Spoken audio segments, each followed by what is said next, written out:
You're listening to Travel Tales with Fergal.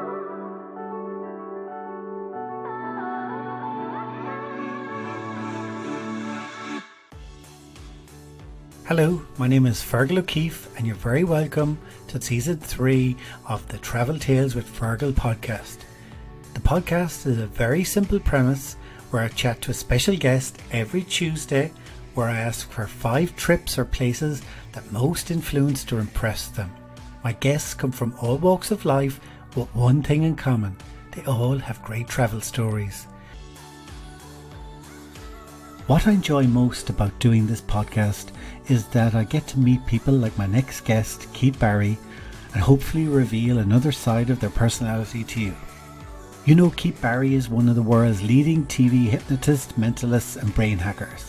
With skills that have been showcased in over 40 international television shows, Keith has mastered the ability to hack into people's minds and rewire their subconscious. He's now just released his first book, Brain Hacks, where he reveals a variety of techniques that help develop mental toughness subconsciously. And we have a great chat today about his career and about his favourite places to travel to. Keith, you're very welcome to the podcast. It's great to see you. Yeah, thanks for having me. Good to see you as well. Yeah, so your book is out and it's going really well. I was just in Eason's there yesterday and it was all over the shop. You're way up in the chart, aren't you? Up at the top. Yeah, it's exciting. It's exciting. I went in at number 3 in the non-fiction paperback, and Bookstation just texted me yesterday saying I'm number 1 in their store. So it's going up the ranks, it seems, and I know it's nicely displayed in Eason's. People have been texting me. So yeah, I mean, look, for the first book out, I'm very happy with that, but I'm terrible. I'm looking at all my team and everybody else going, okay, but we need number 1. Like, you know, number 3, why is everybody so excited? Number 3, we need number 1. So look, I do jest a little bit, of course, but look, it's exciting. It's great to have the book out there, and, you know, it's predominantly a self-help book. So if you want to increase your positivity and reduce your anxiety and stress, there's a lot of techniques in the book, you know. Yeah, and it's called Brain Hacks. Were you always going to write this, or did COVID lockdown help you, give you the time? Because I know you're going a million miles an hour. Yeah, I am going a million miles an hour all the time, but I've still been going a million miles an hour through COVID. I suppose for me, I sat down and I spoke to a few people years ago, different publishers and stuff, about writing a book. So that's going back 10 years. So I had the idea of a book at least 10 years ago. And then I just got busy. And I think it was just when the pandemic hit initially, so when everybody had that kind of down period for a second, just trying to figure stuff out. Now I pivoted online very quickly, but ultimately in the first week or two, my wife just kept saying to me, you got to write the book. Now's the time to write the book, write the book. So then I started writing the book, and then I got the publishing deal, and then I got really busy online. So then all of a sudden I was maxed out. We were talking off air about the fact that I'm maxed out now again. But look, I kind of live for that. I live my life at a million miles an hour. I don't make any excuses for it. I love it that way.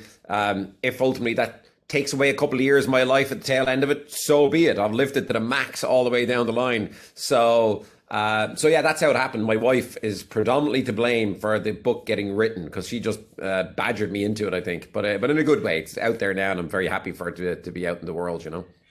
I became really aware, actually, how busy you were during lockdown, because I have a comedy club in Clonmel, and it was closed, obviously, during COVID. So then I started doing online comedy shows for, you know, Christmas parties for companies, and the amount of companies that I was dealing with that were telling me that, you know, oh yeah, Keith Barry was on last week, or he's on next week. So you really went, I mean, were you online as much? Did that happen just through COVID? You just went? Yeah, it's just, I mean, honestly, some people will tell a tale of the fact that they were online before COVID, but I don't think anybody was really online before COVID. Let's be honest about it. So for me, so I did 2 strategies really. So I attacked LinkedIn. I'd never really attacked LinkedIn or given any focus. So I attacked LinkedIn, and then I attacked online, but I pivoted online very early. So and that's beneficial. And then we spent the summer sending out electronic press kits and packs and all that kind of stuff, just letting people know that I was online. And like, it was a slow burn, but then, as you mentioned, towards the end of last year, we were doing some days, like we were doing minimum 3 gigs a day, but then some days we were doing 7 gigs a day. So I was getting, like, going to bed at 12 at night and get back up at 3 a.m. to do a gig, and then get a couple of hours sleep, and then get back up at 8 a.m. doing another gig, because we're doing them all over the world, you know.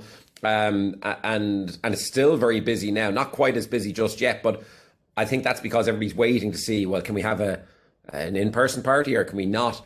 But I've just found the last couple of days, many companies, not all companies, but many companies have decided that they are actually just going to go online. So all of a sudden the emails have lit up again. So I'm almost a bit nervous about December this year. Am I going to go back to doing 3 to 7 gigs a day, which is fantastic for business. But I have to tell you, like, that'll take its toll on you after a while, you know? You mentioned to me you're like an 18-hour day person. So you're one of those people like Maggie Thatcher that doesn't need much sleep.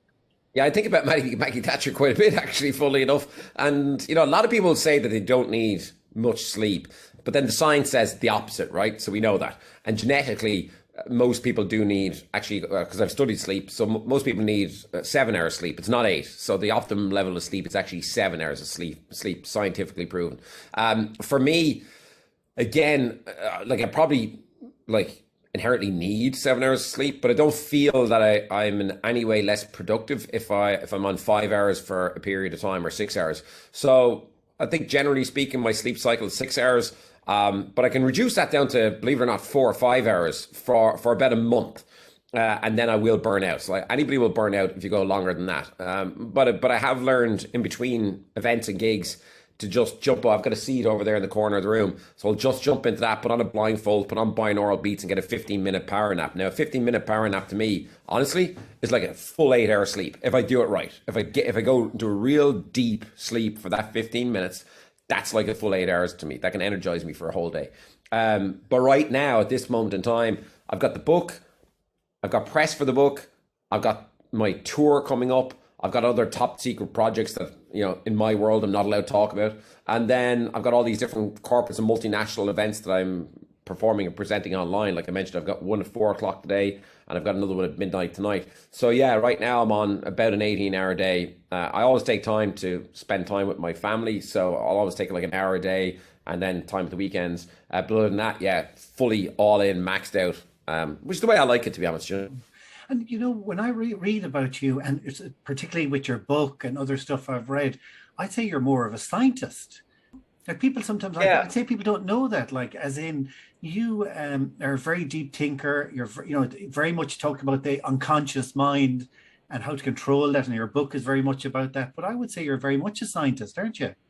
Well, that's what I am first and foremost. So many people wouldn't know I graduated from UCG in the day, which is NUIG now, with a BSc and predominantly in chemistry. So I have an honours science degree, and weirdly at the time, which was 98, when I graduated, I basically graduated with the top marks that anybody had ever gotten for Bachelor of Science in UCG. So they sent me I don't even talk about this very much, but they sent me a frame with a certificate in it and a £50 check they sent me. Which a lot of people said, did you frame the check? I'm like, no, I was a broke student. I cashed the check there and then. Yeah, exactly. So yeah, but that's a long time ago. But I think that did kind of instill in me the science mindset. So I examine everything that I do from a scientific background, which I think is massively beneficial. So obviously there's a lot of different aspects to what I do. So I'm a mentalist, I'm a magician, I'm a hypnotist. I'm also a mind coach, an executive coach. I do a lot of things. And some people will say, well, don't you feel like you do too much? Well, no, because I love the variety of it all. I love helping people and assisting people to get over, you know, fears and phobias and anxiety and stress and all that kind of stuff. But equally, in measure, I love being on a stage. It's in my DNA to be on a stage and entertain people. So hence, you need 18-hour days to do all of these different things, you know? It's funny because I read somewhere you saying that that's your first thing, being on the stage rather than, say, the scientist. Because I see you as you're a scientist, but you love the buzz of the stage. Absolutely, yeah. Look, that's why I left science. You know, I'm a cosmetic scientist by trade, so I used to invent women's makeup for Oriflame, which is a Swedish cosmetics firm. But, you know, in my heart, I'm an entertainer, and that's what I love to do predominantly above everything else. And then I think that's probably why I wrote the book as well, because I decided to bring my clientele base down to just 5 people at any one time. So I used to have a client base of up to 100 people that I would see. but I've just distilled that down to just 5 people at any one time. So therefore I thought, well, if I can't share my techniques and can't help people in person or virtually, then the best bet is to put it out as a book, And famously, Keith Earls was on the Late Show a few weeks ago, and he mentioned before you working with him. Like, he came to you then, like he said you changed him completely. Yeah, so I've been in and out of the IRFU camp for years now. And again, a lot of my work is kind of top secret. So people wouldn't even know that I've been in and out of that camp for a good few years. I've been going in and out. And yeah, I mean, look, Earlsy came to me and I sat down with him, and I won't go into detail about what we spoke about, but ultimately, I know he's comfortable with me sharing this, that, I said, look, we've got to set a goal for you. Because at the time he wasn't playing great. People forget there was actually a period of time when Keith Earls actually didn't play great. Everybody's kind of forgotten that now. Because he's been so consistent in the last few years. So ultimately, he came to me, he wasn't playing great, and I said, look, but we got to set a target for you. So I called them targets and not goals. So I said, okay, what target do you want to set? And he said, Player of the Year. He was very definitive, actually, in what he wanted.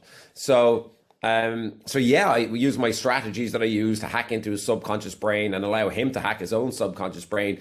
I gave him a variety of tools and techniques in order to be productive and take action, towards becoming Player of the Year. And then a year later he won it, and then the press conference they asked him what was the difference, and he mentioned me, and now I think a couple of years later he's even more comfortable with talking about that. And then I've worked with Rory Best as well, a lot over the years, and then some other rugby players who aren't comfortable with me mentioning their names, which is fine. But ultimately, yeah, it was great just to work with Earlsy because he's so focused and so driven and an amazing talent. And I think I just unlocked a little part of his brain that needed to be unlocked. And then he's been playing consistently well for the past couple of years, When reading your book and other things that you've written about, I can see where, you talk about positivity and you're not born with it, that you can learn it. Or confidence can be something that you can learn, or in the importance of intent, and I can see how all those things for a sports person or a business person is so applicable. Well, when you talk about intent, a lot of people say intentions don't matter. It's action that matters. But actually, that's wrong. You have to have the correct intention first and then couple it with, I say, massive action all the time. So for me, people don't even know what their intentions are most of the time. Even if they're high-end high-performing executives, a lot of them don't know what their intentions are. So you got to grab a piece of paper or a whiteboard and you got to write these things down to define them, because your intentions will change over time too. So unless you're crystal clear on what your intentions are, then your pathway to success is going to be riddled with obstacles. So for me, all our macro intentions should be the same, and our macro intention should be to engage in activities and behaviors that positively affect both you and the people in your bubble. And that's it. That should be a macro intention. All our macro intentions should be the same. But then our micro intentions are going to be all different from person to person. So some people might want to intend to be a better father day to day, because your intentions are what you should live by on a daily basis. So for me, I intend to be a better performer. I intend to be a better father. I intend to be a better husband. They're my intentions that I've got written down and defined right now, but they'll change over time. So it's so important that you define your intentions, because it's only if you have them defined, then can you live by them, I haven't even asked you about a location yet, but there was one I want to ask you about first, because you mentioned a hotel. It was one of my favorite hotels in the country, and I think you go there regularly, is the Derrynane Hotel. Am I right? Oh, yeah. Well, that's interesting now, yeah, because I think it was probably laid derelict for a couple of years, and people had gone there before and had spoken very well about it. And yes, so the Derrynane Hotel is definitely one of my favorite spots to go to. So that's interesting that you're starting there, yeah. Yeah, because I always recommend it to people, but I'm kind of afraid, because it's kind of got I don't know, it's got a 70s vibe and it's got an outdoor pool, but I just love it. It's got a magic, hasn't it? I'll tell you my connection there. So there's a good friend of mine who runs the Derrynane Hotel, Martin McCormack. And since he took it over, it's got a real level of vibrancy about it.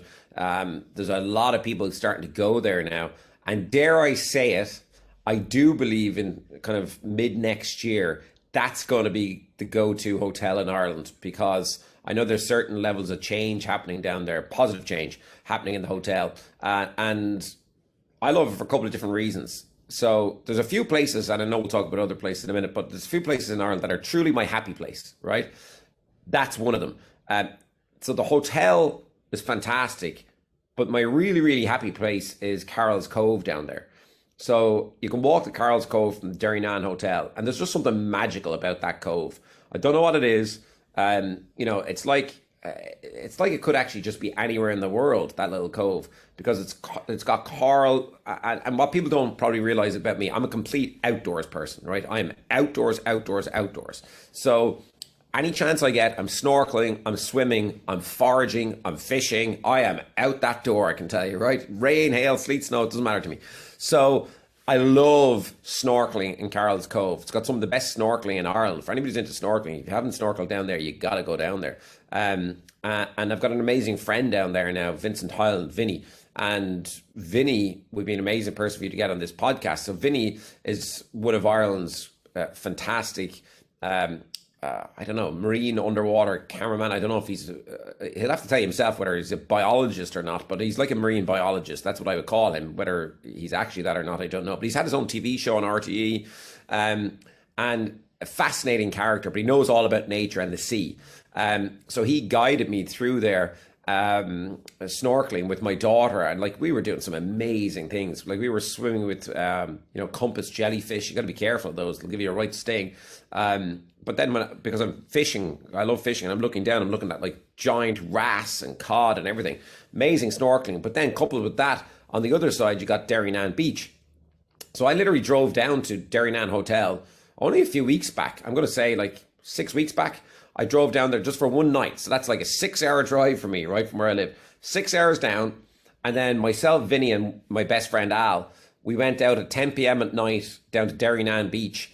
And we went out in the pitch dark. And when we walked out, it was there. When I say it, the plankton, the bioluminescent plankton. And when we walked out, our feet started to glow like Avatar, like the movie Avatar, where we were entering the sea. And then when we went in, started splashing around. It just started glowing everywhere. The most magical experience ever. And then back to the hotel. So I fish. I shouldn't really say this because I should protect my fishing spots. But anyway, I'm going to say it anyway because I know it's too dangerous. Most people won't do it. At the front of Derrynane Hotel, you'll know where I'm talking about. There's a rocky outcrop there, and it's difficult to kind of clamber out on. It's dangerous. Do not do it. I'm saying that here. But I am an experienced rock hopper. So I went out there and I started fishing. Oh my God, like the pollock at the front of that hotel, they were trying to pull me off the rocks and they were snapping my line. So I was like hooking into 10, 15 pound pollock, but I caught a bunch of them and brought them back up. And then look, they're an amazing outfit down there, the Derrynane Hotel. And Martin's a friend, so he's an amazing chef. So he cooked up those fish for us as well. But even aside from that, look, amazing food down there as well in Derrynane Hotel. So yeah, that's definitely one of my happy places. And the outdoor pool is great as well. Exactly. I love it. So where's your next spot then? Where would when we go? Well, I hate to rate places, right? Yeah. And Martin would probably kill me for saying this, but like literally my number one happy spot in Ireland, and it's been my number one happy spot, is Dingle.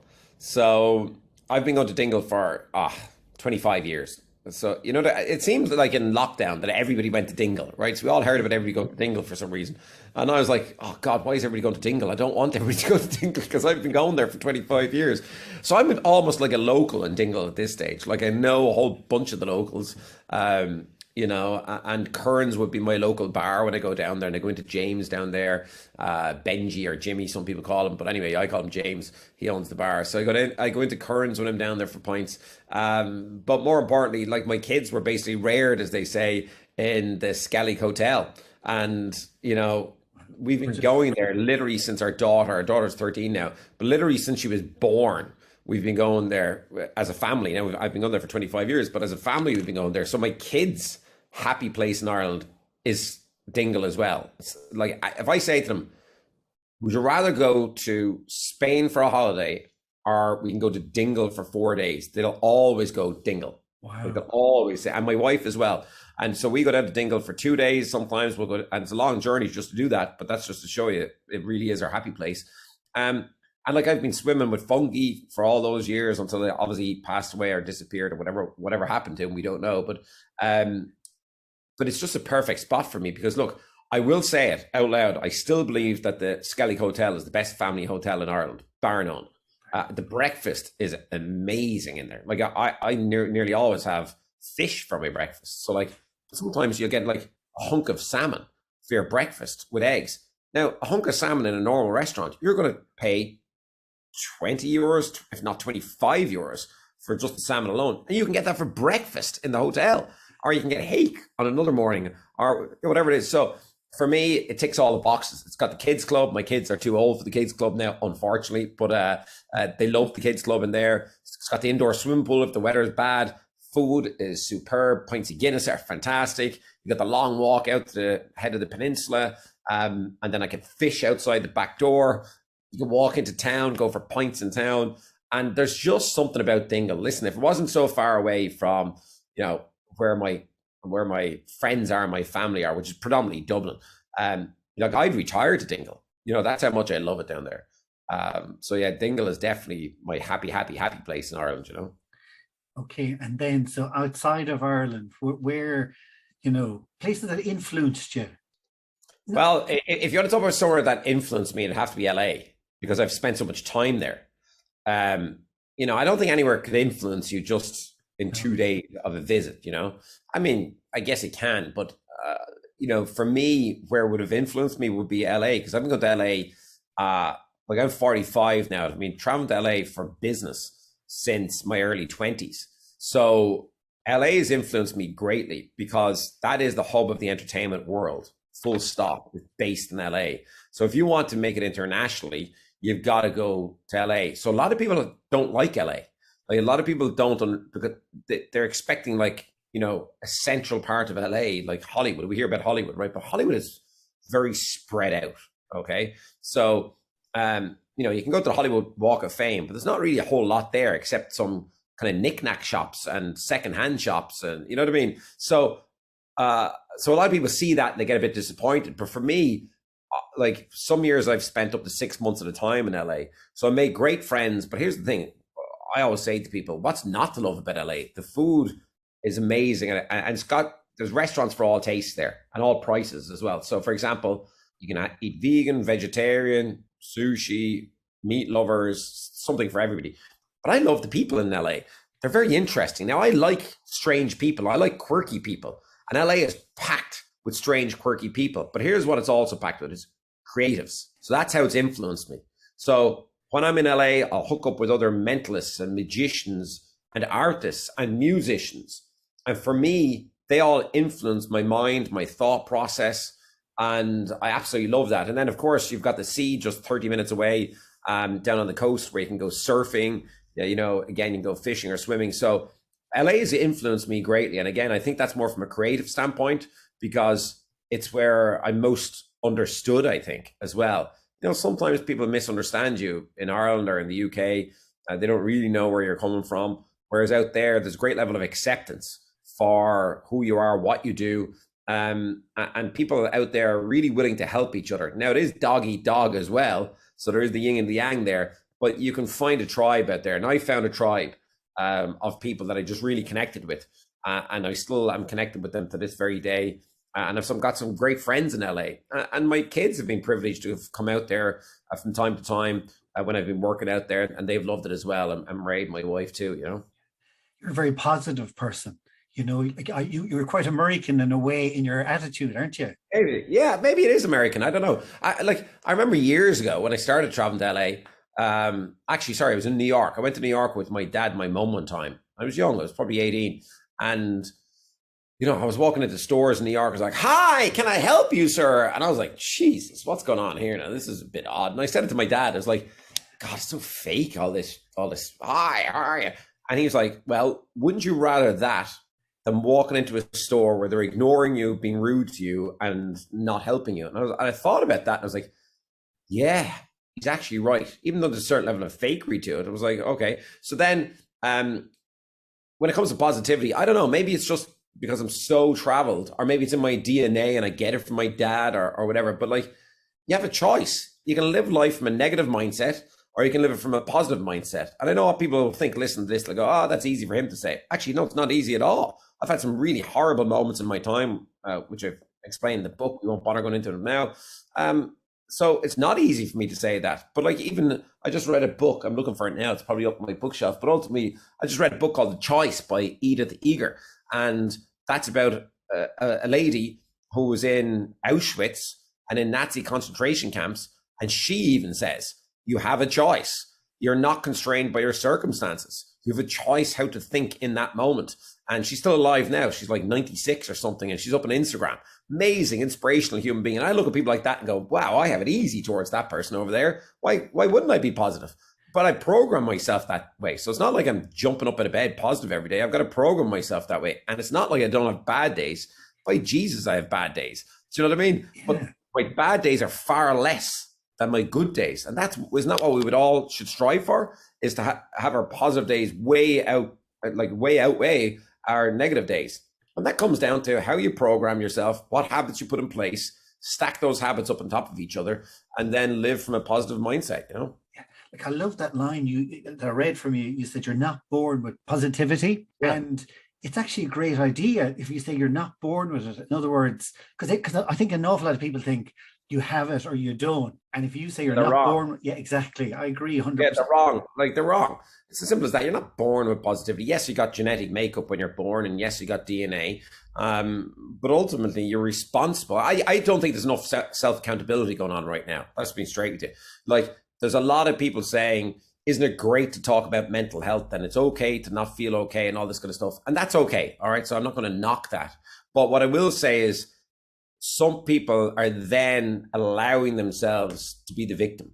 In other words, by hearing that, they're like, oh, it's okay to not feel okay. I don't feel okay. Well, I say the opposite. It's not okay to not feel okay. How about that for you? And people say to me, well, what do you mean? Like, isn't that no, that's terrible to say. No, it's not terrible. Understand clearly what I'm saying. Why would you not want to feel okay? Is it okay to not feel okay? No, it's not okay to not feel okay.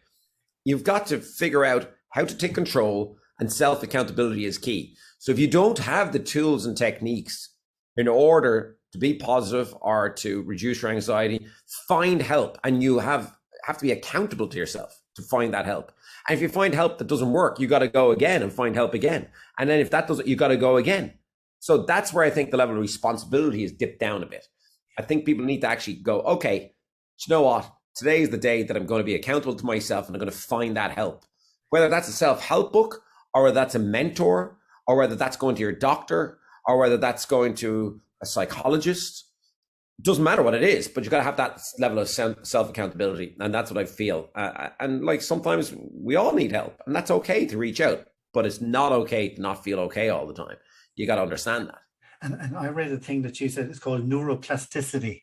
And I love that idea that, you know, the brainwaves, that they're not fixed, that repetition or training, that we can change our actions. And that's a lovely idea, isn't it? Well, there's a famous saying. A lot of people haven't, like, I suppose it's infamous rather than famous, but nerves that wire together fire together. And really, what you focus on, you become. You're not the same person yesterday that you are today, and you certainly won't be the same person tomorrow. You're creating new neural pathways every single moment of every single day. You got 86 billion neurons in your brain. They're all working in different ways depending on what you're focusing on. Like, so if I pick up a Rubik's Cube and I'm focusing on a Rubik's Cube, I'm creating new neural pathways. If I'm sitting here watching a negative news feed, I'm firing up those negative neurons in my brain. So what do you choose to do? That's the choice you have to make. So neuroplasticity is key. And it's basically the concept that our minds are like plasticine, or mala, as I used to call it back in the day. Yeah. But your mind is like plasticine, and think of your mind like plasticine. And what you feed your mind, it will become. And that's so key, you know? Exactly. I do some work on emotional intelligence, and it's very similar, because the idea is emotions, if you name them, you tame them. And it isn't good or bad emotions, it's just being aware of them. So it's very similar sort of area. Well, I say this, emotional intelligence trumps IQ day in, day out. So if you can control your emotions, like, I don't believe I have the highest IQ. Like, I've been tested, my IQ has been tested, not in years now, but I've gotten it tested a couple of times, and I've got an average IQ. So, you know, a lot of the reason for my success, and I don't even consider myself that successful. I mean, I'm doing my thing. I enjoy doing my thing. I hope other people enjoy it. I don't mind the haters. They feed me, actually. I kind of like it. So, but for me, like, to go back to it, I think a large part of my success comes from having that emotional intelligence. That's not to say it doesn't get overwhelming at times. Like, you know, there's been a few moments in my life where I've been close to the brink, but then I've pulled myself back and contained myself and managed to control that emotion. So, but I do feel that emotional intelligence trumps IQ day in, day out, right now, especially, you know. When I was thinking about influence, I thought you might pick actually Las Vegas. Have you been there loads, or has that been a big Yeah, influence? well, I mean, that's my fun place, right? So I've been to Vegas dozens and dozens of times. And as a matter of fact, like I headlined in Vegas for a long time. So yeah, I mean, look, me and my wife talk about now, like, where's the first place we're going to go when the pandemic ends? And it's most likely going to be Vegas. Do you know what I mean? You But love it. still, yeah, like right now, we love our family, we love our family time, but look, adults need their own time too, right? So Vegas is one of those places that's just like a playground for adults. So I love shows, right? So like I'm massive into watching shows. So for me, the best shows in the world are in Las Vegas. The Cirque du Soleil shows are phenomenal. They're amazing. There's amazing mentalists and magicians out there. But the food, like again, I go back to the food sometimes. Like the food in Vegas is unbelievable. Like, you know, you'll get the best meals in the world in Las Vegas. I mean, it's strange to say that because I'm sure people will say, well, isn't it Saint-Tropez or isn't it? No, I mean, Vegas is amazing, spectacular food there as well. And then look, I don't gamble, but I allow myself to gamble when I'm in Vegas. So I'll hit the blackjack tables with Mairead, but we'll literally just limit ourselves to like $100 each or something at the table. And then you get free drinks when you're at your table, which is always beneficial too, right? And then you can take the helicopter trip to the Grand Canyon. So I have a great memory of doing that with my dad and Mairead. My mum wouldn't come; she was too scared of the helicopter. But it was funny. So we took the helicopter ride to the Grand Canyon, and they land in the middle of the Grand Canyon, and then you have lunch in the Grand Canyon, which is amazing. But then on the way back, the pilot put on the song from Top Gun, "Welcome to the Danger Zone." Wow. But then he started doing all these mad maneuvers in this helicopter, right? And I'm not a nervous person, but I didn't like it, right? I'm going to be straight. I didn't like. He was going through all these like crevices and stuff, and Mairead was loving it. Me and my dad were like literally shitting a brick. We were like, "Oh my god, this is not good." So anyway, we got back and it was all fine. But then I kind of Googled it. Like there are like dozens and dozens of helicopter crashes in the Grand Canyon every year. And I was talking to somebody who knew like the organizers of the helicopters, and he was saying, "Oh yeah, like they're not supposed to do what they did to us." But anyway, look, we're here to tell the tale. It was fine. But yeah, look, I absolutely love Las Vegas, and the hotel rooms are spectacular as well. Actually, weirdly, one of the really good hotel rooms that I had in Vegas was in a really old hotel. So I've stayed in the majority of the hotels, probably on the Strip, but actually Harris Hotel, which is one of the older ones. We ended up. No, this was years ago. We went in and I used the yes setting out of the book to yes set the people behind the desk to give me an upgrade, but a really good upgrade. So not just an upgrade that they would give people normally. I ended up in this like gigantic suite, and I think it was just like it wasn't the penthouse, but it was the one down from the penthouse, and like this is a long time ago, but like there was mirrors on the ceiling and there was like a drop down screen that came out of the ceiling. So I was like, whoa, what the hell is this? So yeah, Vegas definitely would be well up there as well, you know. Are they watching you? So if you go play cards, are there like security standing around watching, going, "We have to keep this guy, we have to watch." Yeah, well, I mean, people laugh at that, but I'm actually in the book. So there's a book in Vegas that if you're in the book, it's not a good thing because that means they've got you somehow scanned into their system. And if they spot you coming into the casino, I mean, they'll just literally say, "We'd rather not have your company." So that happened to me in the Palms Hotel, where they came up to me. I was at a blackjack table. So yeah, I've got to try and get in and go unnoticed at the tables. Because generally speaking, they don't ask you for your ID at the tables. So unless they think you're underage. So for me, it's just like literally keeping the head down and walking through and hopefully because they are manned cameras. So you're relying on like, although there's artificial intelligence that helps them, it's generally speaking, actually security personnel who are looking out for people like me. So sometimes I can get away with it, but other times I'm asked to leave the casinos. You know, you said you're into the outdoors and like you say embrace adventure is one of your first mantras. Yeah. So do you do those sort of holidays? Are you like an adventure holiday outdoors or anything like that? Or what? Yeah, like, well, with the kids, I don't really have time to do adventure holidays because with them, it's generally speaking, just grab a sun holiday. I do have it in my head though to do some crazy stuff. Hopefully next year. To be honest with you, I literally have had such crazy busy 3 weeks. I haven't had a chance to sit down and literally Google what I'm going to tell you. I'm going to Google, which is Wim Hof workshop. So I'm dying to do a Wim Hof workshop in Amsterdam. So you climb mountains and stuff. So that would be an adventure style holiday. But it's not a holiday. It's a breathing workshop for 3 days. So breathing coupled with ice cold immersion, coupled with climbing mountains. So that is something that's on my to-do list, if you like. So I'd love to do that. And look, I'd love to go skiing as well. I've never been skiing. But again, when it comes to the crunch, we always end up down in Dingle. But you see, they're adventure holidays for us, because when we go down there, like, we don't just hang around Dingle either. I didn't say that to you, but like, we'll go to Inch Beach almost every second day, maybe, and we'll go boogie boarding or surfing on Inch Beach. So they are adventure holidays in and of themselves. But then when I'm here, rather than going full day holidays, I tend to do like 1 day adventures with the kids. So, we did that zip line stuff up in to Braddon Woods recently, which was amazing. Very high, I might add, and very difficult climbing and stuff. And then I bring them, mountain biking in woods and off-road mountain biking and stuff like that. So we tend to do the 1 day adventures here. And then when we go away on a holiday, we kind of want to relax, because I'm on the go all the time. And here we are adventurous too. So we haven't done an adventure style holiday just yet.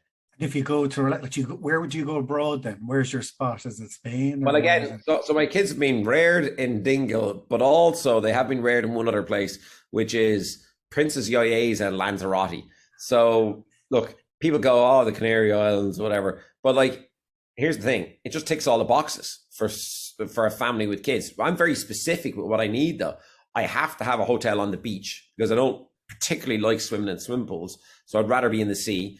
So it has to be on the beach, and it just has to have a couple of good restaurants nearby. So we've gone there for years, and weirdly, just speaking to the kids, I was thinking, and they've been to like Miami and stuff, and so they're very well traveled, and I said, look, when this whole thing opens back up and when we can travel and we can travel easily, would you like to go to if we're going abroad, would you like to go to Miami, or would you like to go to LA? And like, we had outgrown Princess Yayeza. Like, we decided we weren't going there anymore.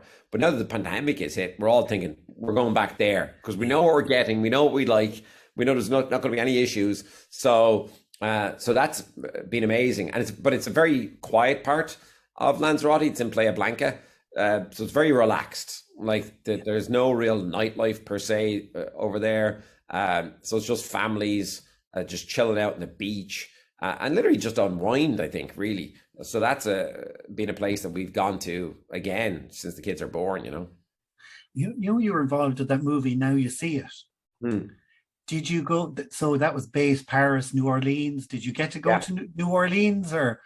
Yeah. So Now You See Me. Yeah. So New Orleans. I went to New Orleans, but the problem is with this kind of stuff, you're on set. I mean, people don't realize when you're on set, like, they are fully 18 hours a day. So I didn't get to see much of New Orleans. I was there, but I didn't get to experience it.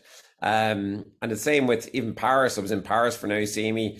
I didn't get to see any of Paris there. I mean, I suppose if I was to jump onto one other place that I've only been to once, but had a great impact on me, was Dubrovnik. So I went to Dubrovnik once, and I found that fascinating. I really, really liked Dubrovnik. Again, crystal clear water, so I love that. But I couldn't believe just the stone walls were just amazing in Dubrovnik, and just like the people are fascinating, and I mean, it is a bit touristy, I will say that, but just Game of Thrones, a lot of that was shot there, so people are into that. So I really love Dubrovnik, and I did get to see a huge amount of it, but I keep thinking I want to go back there. And then one final place that has a special place in my heart is Barcelona. Actually, love Barcelona. But it's for a very specific reason. So, I mean, first of all, I just love the architecture in Barcelona. And I'm not into architecture now, right? So I'll be honest with you there, but I love the architecture in Barcelona. It's actually really fascinating, right? The Gaudi architecture, is it? All the Gaudi stuff. Yeah, we did a full Gaudi tour when we were there the last time. And I'm telling you now, I'm not very cultural when it comes to going to museums and stuff, right? So I'll go to a museum if I'm dragged to a museum, and I just don't get it, right? So I'm not very good like that. So I'll pretend I'm interested, but I'm generally speaking not very interested. You know what I mean? So so when Mairead said to me, let's take this Gaudi tour, I was like, oh, whatever. But my God, I mean, that opened up my eyes to architecture. Like, the stuff that I saw was just, it blew my mind how brilliant this guy was and how brilliant this architecture was. So I found that amazing. And it's something that I want to go and revisit again. Now that I'm a bit older, I actually want to do it again and pay more attention and feed my brain more. But then what I love about Barcelona is I love studying the pickpockets. So anybody who's been to Barcelona will know, or they'll tell you, you have to warn before you go. Like, it's famous for pickpockets. And I'm just finished working with a guy actually who lived there through the pandemic. He's Irish, he lived there. But he said it's gone really, really, really bad now in Barcelona for pickpockets. It's gone even worse than it ever was. But they also play the 3-card Monte on La Rambla. So the 3-shell game, or the 3-card Monte, which is a gambling game. But people don't understand there's a whole system behind that game. So like, I'm watching out for the shill, the ringer, the pickpocket. So when you see one guy standing there throwing 3 cards around, most people don't realize there's actually a team of about 8 or 10 people helping him secretly. So like, there's one person betting and they're losing their money to him. So that's to pull people in, pull the tourists in. And people don't realize that person who's losing money is actually part of the team. And then you get the watcher who's watching out for the cops to come along. And then you've got and the pickpockets. So I love to go there. I mean, I love it. And sometimes I'll hang a wallet, an empty wallet, from my back pocket, and I'll let them come for me because I'm studying them and I'm watching them and how they're going to pickpocket me and stuff like that. Ray gives out to me for doing stuff like that in case like it ends up being weird, but I love it. So yeah, Barcelona, and I think the other reason for Barcelona, it's probably one of the first places I ever traveled to outside of Ireland, besides America, like within Europe. So I love Barcelona. I love the Spanish way as well. So I love the tapas and all that kind of stuff. The little tapas bars that are in Barcelona. And I've been to a lot of different parts of Spain, but for some reason Barcelona has a calling for me. So yeah, dying to get back there. Excellent. So thank you so much. I really appreciate it. And I'd have to say, I love your book. It's brilliant. And it shows the more, the scientist in you, I think. So I think a lot of people are going to get a lot out of it, actually. Yeah, I hope so. I mean, look, so far the reviews have been very nice and kind, and it's written in such a way that I hope the lay person can read it and understand it, as opposed to, I could sit here and talk to you day in, day out about cortisol, stress hormones, the amygdala, but that's no use to people. So I tried to distill it down into a simplified version of the techniques that I use, in the hope that it can help people, and touch wood, it seems to be going well. Just want to finish up on this, but I read a kind of, you were given a couple of tips which I really like as I said, brace adventure, take risks, follow your gut, program your mind and body for greatness. I loved all those, and there was one that said grow your own vegetables. So that's what I want to ask you. Do you grow your own vegetables? Yeah. I mean, it's actually good. Yeah. I don't know why people are surprised at that. Like, I have so many passions. It's unbelievable. So I have a very small back garden. No one has any excuse for not growing their own vegetables, right? Now, that doesn't mean you're going to feed yourself all year long. That's, you can't unless you have a big plot. But I've got 2 vegetable risers, plots, whatever you want to call them. They're about, I'm going to say, probably 5 foot by 5 foot, the 2 of them. But then other than that, like, I don't have any other room in my back garden except in containers. So I got containers. I'm looking at 2 here. I got containers hanging off of my, well, here, why don't I bring you over and show you? I got containers hanging off my my shore. So I don't know if you're going to be able to see this or not, but see those pink things there? Yeah. And so see that one there, that's a big container there. So I grew all my carrots in that container there. That's quite a big container. Then there, just above my finger there, that's another container there. And then the other side of my garden, I've got my bags for my potatoes. So yeah, I grow a lot of stuff. So I grow like rhubarb, potatoes, raspberries, apples, strawberries, broccoli, loads of different bags and mixed salad. So yeah, I grow tons of stuff during the summer. I will admit though, I was defeated this year by the caterpillars and the slugs. They won this year because I tried to grow organically. It's a battle growing organically, unless I suppose if you're an expert. So next year, I don't know, the slug pellets could be going down unless somebody listens to this podcast and DMs me and gives me an exact solution. But and I want everybody to know, I've tried the beer traps, I've tried the eggshells, I've tried all the organic ways, and it hasn't worked. And with the amount of time that I've put in, I mean, right now, because it's winter, I actually went to the seaside the other day. I mean, this is how crazy I am about this stuff. I went to the seaside the other day, and because Vinny, my mate down in Derrynane, told me to do this, I brought back 2 bags of seaweed, put it in the garden, then I put the lawnmower over it, to chop it up nice and small, and that's now spread all over my vegetable patches to rot down during the winter period to feed the soil in the hope that I get better produce next year. So yes, I grow loads of my own vegetables. So my last question I ask everyone, you've kind of answered this, but I ask everyone. So it's, if you close your eyes and take 4 deep breaths, where is your happy place and why? And it can be anything. Yeah, Dingle. I mean, and I know exactly where it is. It's out on the balcony of the room that we stay in Dingle, and just looking out over the bay in Dingle, and just brings me peace of mind. I think of nothing when I'm there. My brain empties out, and yeah, just fills my soul. I would ask if you could please subscribe to Apple Podcast, so a new episode will appear in your library every week. I would also really appreciate if you could leave a rating and a review, as it helps others to discover this podcast. To find out who's on every Tuesday, please follow me on Instagram and Facebook at Travel Tales with Fergal. Stay safe and keep dreaming of future travels. Travel Tales with Fergal.